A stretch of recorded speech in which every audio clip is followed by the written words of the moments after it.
Hello दोस्तों, नमस्ते, प्रणाम। मैं आपकी संगीता पटेल और संगीता देहाती लोकगीत चैनल में आप सभी का स्वागत है। एक बहुत ही प्यारा देवरानी जेठानी का नोक झोंक गीत है और ये गीत कैसे लगे कमेंट में ज़रूर बताना। और जेठानी लोग बुरा मत मानना, किसी के ऊपर गीत नहीं, हंसी मजाक का गीत है।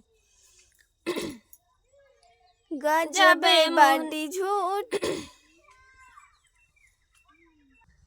गजबे बाटी झूठी ओ मोरी जेठनी, गजबे बाटी झूठी ओ मोरी जेठनी, गजबे बाटी झूठी ओ मोरी जेठनी।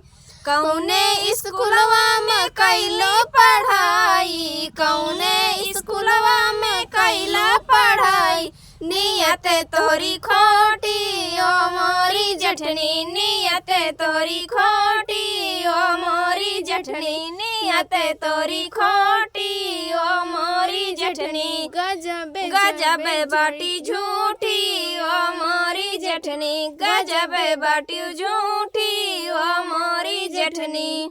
कौने चक्की का आटा तू खैलू, कौने चक्की का आटा तू खैलू, भाई ले इतनी मोटी ओ मोरी जेठनी, भाई ले इतनी मोटी ओ मोरी जेठनी।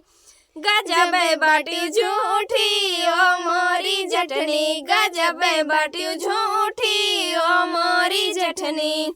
कौने मर्द के सजरिया में गईलू, कौने मर्द के सजरिया में गईलू, भाई ले तोरे ललना ओ मोरी जेठनी, भाई ले तोरे ललना ओ मोरी जेठनी। गजबे बाटी झूठी ओ मोरी जेठनी, गजबे बाटी झूठी ओ मोरी जेठनी, गजबे बाटी झूठी ओ मोरी जेठनी। ये गीत कैसे लगे कमेंट में ज़रूर बताना। तब तक के लिए बाय बाय, नमस्कार।